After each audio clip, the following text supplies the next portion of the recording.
We're back. And thank you, Alex, again for this little shift. And I just wanted to start and say that we have been talking, just kind of recap. We've been talking about strategies around understanding who's at our table. And how to classify those different groups. Then strategies around, the messaging. Once we build our table, like how do I speak to my community, that my people, my family, and how does that shift if I'm speaking to people who are organizations that are, grant based, as opposed to speaking to someone that's specifically in my brand, and how to leverage my language to help them understand who I am and what I do, as an arts individual or an arts organization. And so my last question is really in the lane of understanding different, what are the advantages and disadvantages of different aspects of financial capital. And so I think a lot of times we as creatives, creative businesses, are just chasing the money wherever it fits. So I'm trying to, I hear that there's a grant over here that may help me as get to the next step. And sometimes not necessarily being strategic and knowing those different categories, and then being able to decide what is best for me. It may not be great for me to be pursuing grants, and I may not even qualify for any because of the nature of my business, because I'm a for profit and not a not for profit. Those things, understanding that landscape. And so I would love to hear your thoughts on kind of just categorizing those different avenues of capital that are out there for artists and creatives, and then maybe some, and through an anecdotal story, or how to understand which one could be best for me and my business based off of my mission and my vision. Yeah, yeah. Great question. And I'm glad we're ending on this point because I think it'll bring together a lot of the points that we've been talking about already in the conversation. And so, in terms of categories, again, you've got your friends and family, the people that want to see you do well, the people that have a relationship with you directly, and just want to support your art. You've got grants. You've got, you can apply to these grants, but you have to be qualified. And every organization that writes grants is going to have a specific list of qualifications, and so you need to make sure that you meet those. And again, part of that thought process is, to what extent does my work overlap with their work as an organization? And having an understanding of that synergy is very, very important. You've got your regular way individual investors. Some people call them angels. Angel investors typically are individuals who can just write big checks quickly, or relatively big checks quickly. And so there tend to be fewer strings attached. There tend to be fewer hoops that you have to jump through. But angels also tend to be highly specialized. And so it's not that you want to go out to a listserv of 100 angels with your pitch, but you want to know which angel investor actually focuses on my area. Because angels tend to be highly specialized, because they take an interest or a passion, and then they tend to invest according to that interest and passion, or experience in some cases. And then you've got folks in the industry. I think industry folks that work at venues or work at galleries or things like that, are often looking to put money to work, with work that is moving some boundary, taking their vision for the organization, the venue, or the space, or what have you, and pushing it in a certain direction. So is your art moving in the direction of that space? Understanding their history, who have they represented before, how big are they, what was the scope of their budget working with them. That type of research and due diligence is really helpful in understanding that category. And so those are a few of the categories. I think in terms of anecdotes, I would say that I always like to share the story. So when we first started out thinking about our duo, I run an indie R&B duo called Blue Soul. We first started out thinking about our duo as a business. We said, okay, how can we really scale our reach? Because we've done the tell our friends that we want to play a show and have them come over to our apartment, but how can we do the next level up from that? And so we went out to friends and family and friends of friends to ask them, okay, if we were to create a small scale project, 4 tracks, what would that look like? How much would it cost? We drew up a budget. We said, we've done our research. In order to get a 4-song project out in this timeline, working with this many collaborators, it would cost us XYZ thousands of dollars. And so we're asking for your support, not for all of that, friends and family and friends of friends, but for just a portion of that to help us bring this vision to life. The great thing about that is that it shows alignment by virtue of saying, I've put my money alongside this thing. Fortunately, we were able in a position to say that we had some disposable income to put alongside the thing. But people like to see that if they're going to be investing, even if it's friends of friends and friends of family members who are doing that. And so that was the first step. A few years later, after we had put out a project with that model and then used some of the proceeds from live shows and things to fund a self-funded project that was a little bit larger, a little bit higher production quality, we were like, okay, we'd love to work with an organization that's aligned with us, that's aligned with our art to bring this art to life. So what should we apply to? So we started looking around at different arts organizations and venues actually across the city. And we found new organization or a new music venue that was specifically looking to fund art and creative projects by people of color that were specifically talking about identity and experiences of institutionalized or systemic racism, right? And as it just so happens, because we had our story down pat, we knew there were songs on our project, we knew we had, all of these things in our back pocket. And we knew collaborators who were also working in the space. It was so much easier for us to enter that application process with confidence because we knew the alignment was there. We said we know our music really, really well. We know people that are creating art in this space well, that we've met from the circuit, again, understanding the power of your network. And so scoping out a budget to understand, all right, for a project of this scale, which is going to be on display or showing for multiple nights for hundreds and maybe even thousands of viewers, we want to go a little bit bigger. And so we were thinking about, okay, what do we need for this project and this scope that we didn't need for the other one? Well, we might need someone to do choreography in addition to the music. We might need someone to do Right. visuals, right? We might actually want to bring on a designer to make sure that our marketing for the thing that we get people there with is actually cohesive with our brand. So we'll bring on a designer.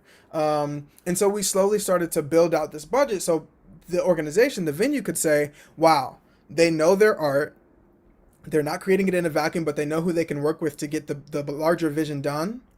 And they know about what it's going to cost. It's a rough estimate, but about what it's going to cost to get there. And that's the type of confidence and the type of trajectory I think that organizations or spaces like that like to see if they're investing in new projects, investing in new artists that haven't been seen before. Um, and now we're at the point where we are working on our first sort of debut piece, and it's a combination of funds, right? Debut full length album. You got to Uh-huh. do live shows to get there. You got to have merchandise in line, so you have an income stream. You've got to got people basically pounding the pavement for you, whether that's an agent or a manager saying like, "Hey, I want to get these people in front of you." And of course, all of that takes a certain amount of not only repertoire but also just a certain amount of um, again trial and error in terms of who is a part of your tribe and getting that done, right?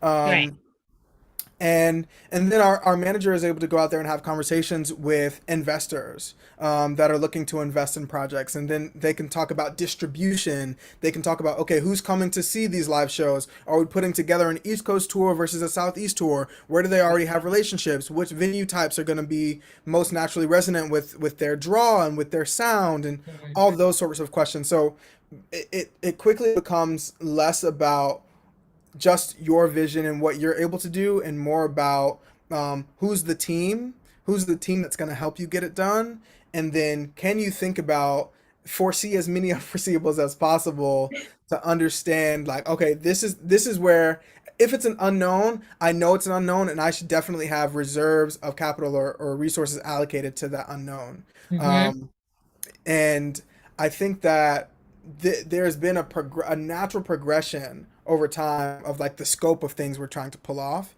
and that goes back to the earlier point, Mixie, about starting small, right? Yes. Starting small. Uh, Um, and yeah, grant writing is a whole world. Applying for grants is a whole world. I mean, we could have a whole separate Right. conversation on that. Oh my gosh. It's um, true. But I yeah. I just love this is such a great story too, because what you that last point of what you said are really about, it becomes less about, just your vision.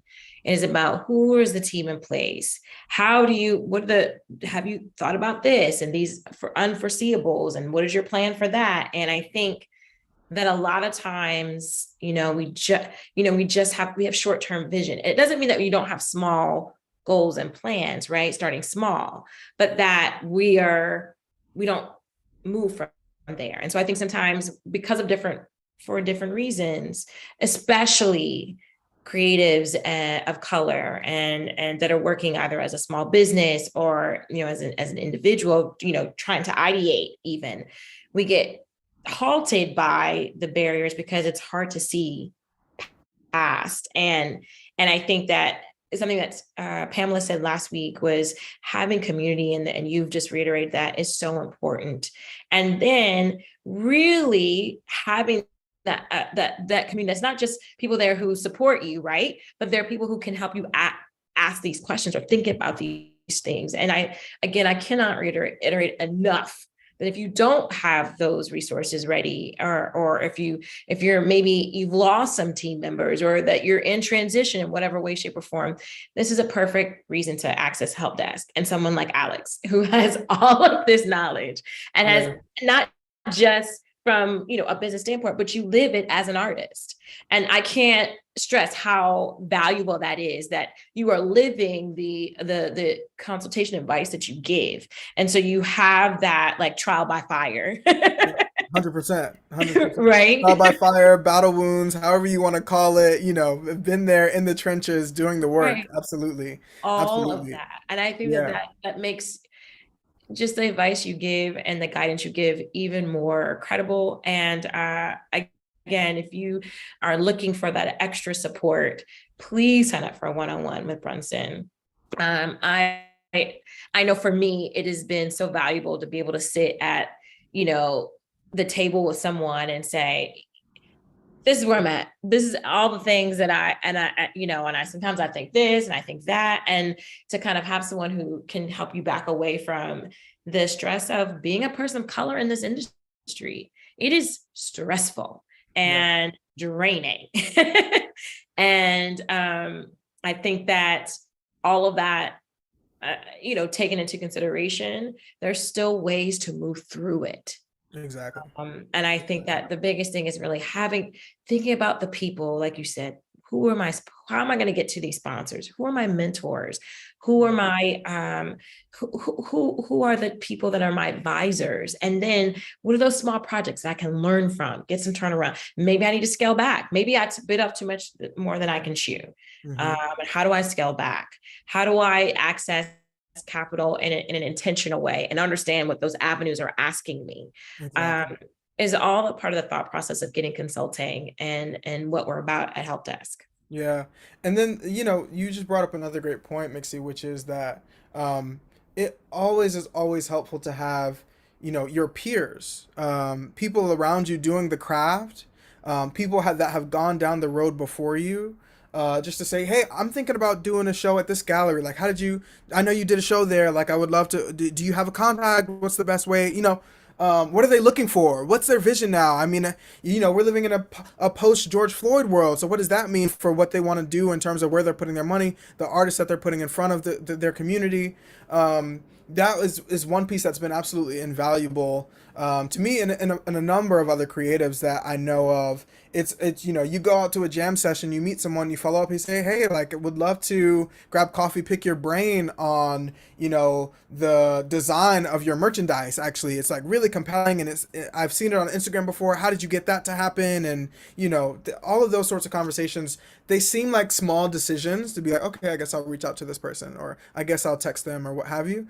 But they can actually like supercharge a process, and we don't always realize it from the jump of where we are. We might feel like, oh no, they're way above, they're way farther along in their journey than I am. So I couldn't ask them a question about, trying to play this show or this, whatever. So that, all of that to say, don't, yeah, you're exactly where you're supposed to be in terms of your journey. And Yes. knowing that and claiming that is also, there's a lot of respect to be given to those people, because they're honoring both where they are and where they want to be, without like putting the cart in front of the horse, as they say, or biting off more than they can chew. And Hmm. so that process of, maybe I will scale this back and do something smaller. It may not be the big thing that, like, the big, the next big viral video of like a full length music video, but it just might garner me more support, get me really great feedback, and be very interesting to some people who weren't already connected to my brand. Come And then on.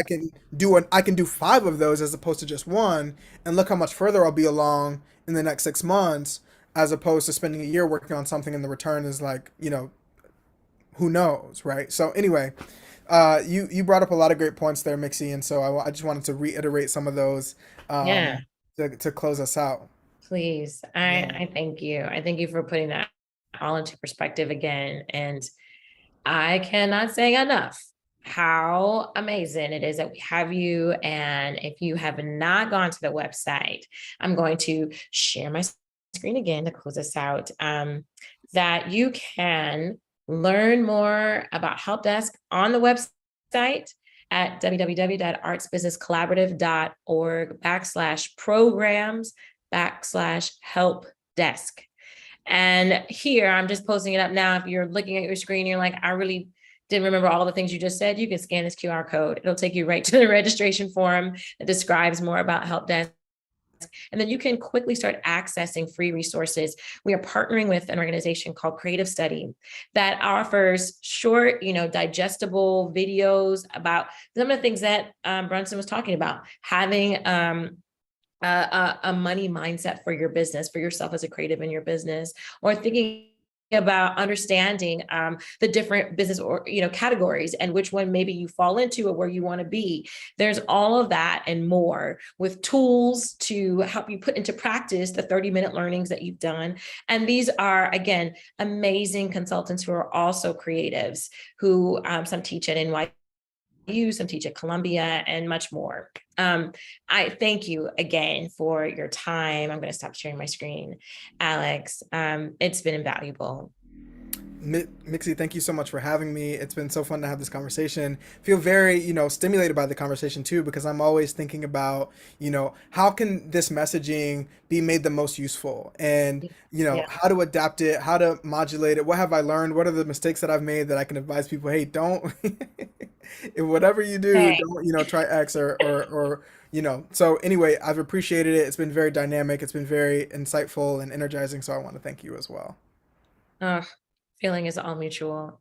And I will see you soon. Thank you Likewise. and have a good night. Thanks.